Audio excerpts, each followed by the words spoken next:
In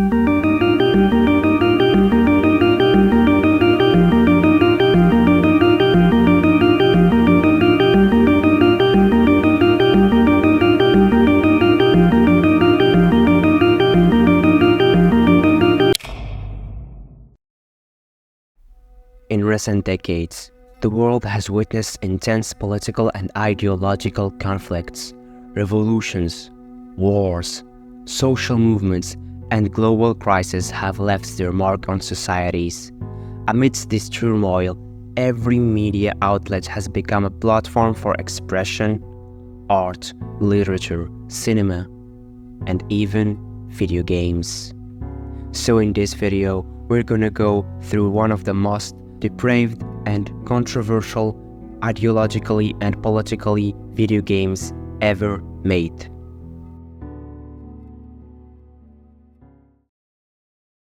Border Patrol. Border Patrol is a Flash-based game made in 2002 that lets players shoot at Mexican immigrants as they try to cross the border into the United States. The game's opening screen states, "There's one simple rule. Keep them out at any cost." The Mexican individuals are portrayed caricaturally in a very stereotypical, degrading, and disrespectful manner, as it was obviously an attempt to spread hatred and a purely racist agenda. Left Behind Eternal Forces. Left Behind Eternal Forces is a real-time strategy game that came out in 2006, based on the Left Behind book series of Christian apocalyptic fiction by Tim LaHaye and Jerry B. Jenkins.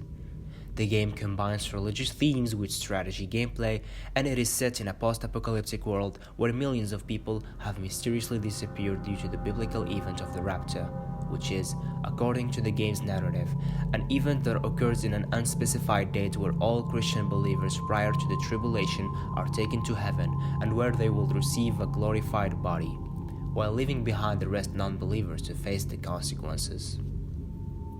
The player is a member of the Tribulation Force, who tries to save the world from the evil global community peacekeepers. The game is about converting civilians to your side using prayer and spiritual tactics, while lethal force remains only the last resort option, which is definitely unique amongst this genre of games. The game generated a lot of controversy due to the possibility of promoting religious intolerance, spiritual warfare, convert or kill violence, sexism, and racism. Some reviewers denied that the game contained any truly controversial gameplay. Furthermore, Left Behind games themselves denied all the allegations, stating in their website, "Conversion to Christianity in the game is not depicted as forcible in nature, and violence is not rewarded in the game." Muslim Massacre. Muslim Massacre is a highly controversial and offensive shooter map released in 2008 by a developer using the alias Sigvater. The game is a top-down shooter where players control an American soldier tasked with killing as many Muslims as possible. The game features simplistic, retro-style graphics and gameplay similar to classic arcade shooters. Players move through various levels, shooting at waves of enemies represented as stereotyped Muslim figures. The game sparked controversy due to its offensive content, depicting the mass killing of Muslims and promoting violence against a specific religious group.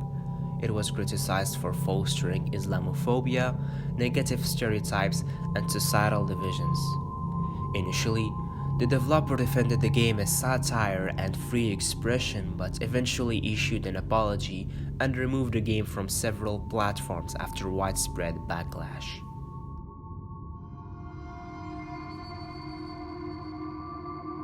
Quest for Saddam.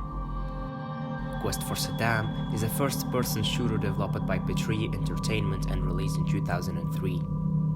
The game features gameplay similar to Doom, blending fast-paced action with a humorous and satirical take on its storyline. Players take on the role of a soldier fighting Iraqi forces, with the ultimate goal of confronting and killing Saddam Hussein.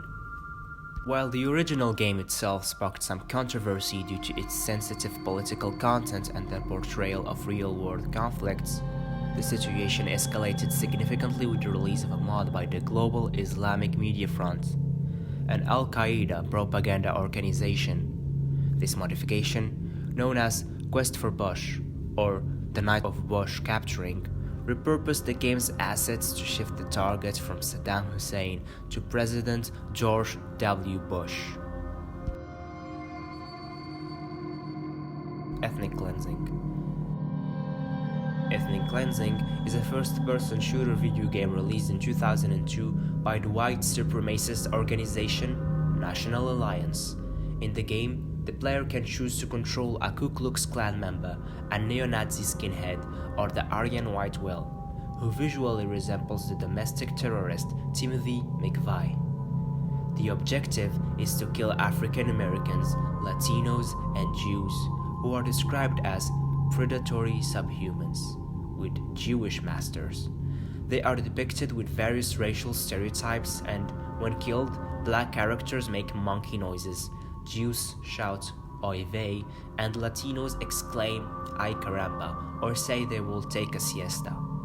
The game comprises 2 levels.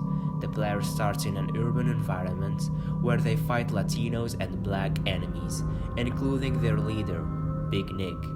The player then enters the subway, outlined as the hideout of Jews seeking world domination. The final boss is Ariel Sharon, the Prime Minister of Israel, who attacks the player with a rocket launcher.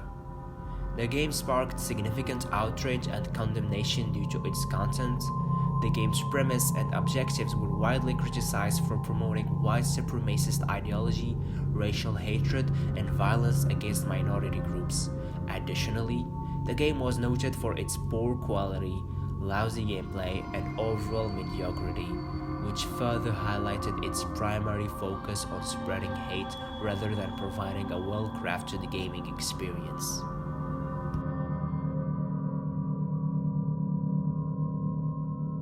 Zog's Nightmare. Zog's Nightmare, the National Socialist Movement, is a first-person shooter developed by Resistance Records. In the game, the player controls a neo-Nazi conspiracy theorist for Zog, an acronym for Zionist Occupation Government, which is a conspiracy theory where Jews are controlling the government secretly in the US. The game objective is similar to ethnic cleansing, killing Jews, African Americans, etc. The game's plot revolves around an event that takes place in 2016 where the neo-Nazis want to take over the White House.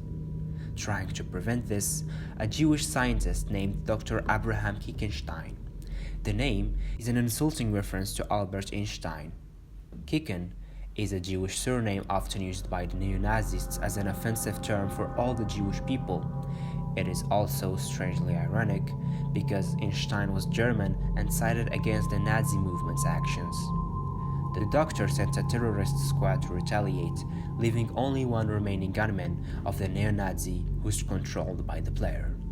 The game, as expected, sparked outrage due to its anti-Semitic and extremely racist content. It got banned in several countries, on top of it Germany, for exaggerated depiction of Nazi and fascist symbolism.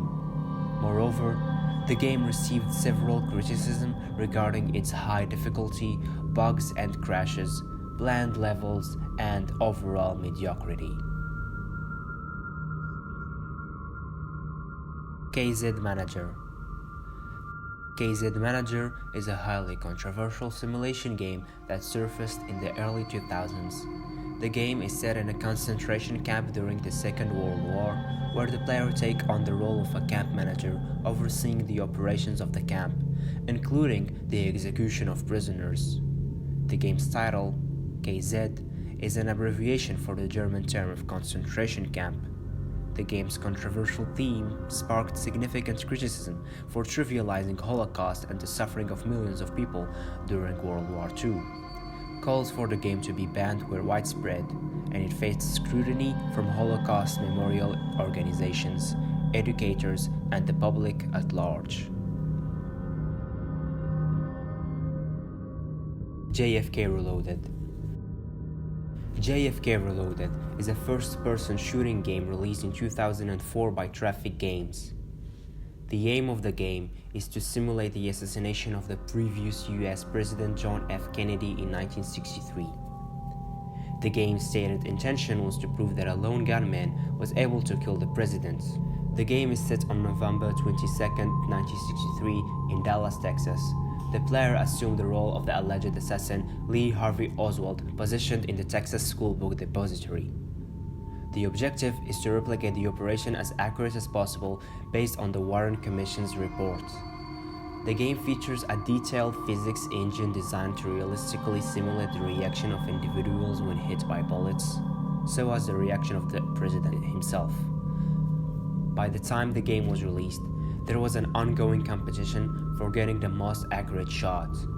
As concluded in the Warren Commission report, the prize was up to $100,000.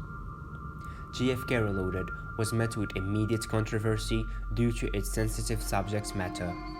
The public widely criticized and condemned the game for allowing players to simulate a national tragedy, including a spokesman for Senator Ted Kennedy, commenting on the game as merely despicable, with many players finding it boring and utterly pointless.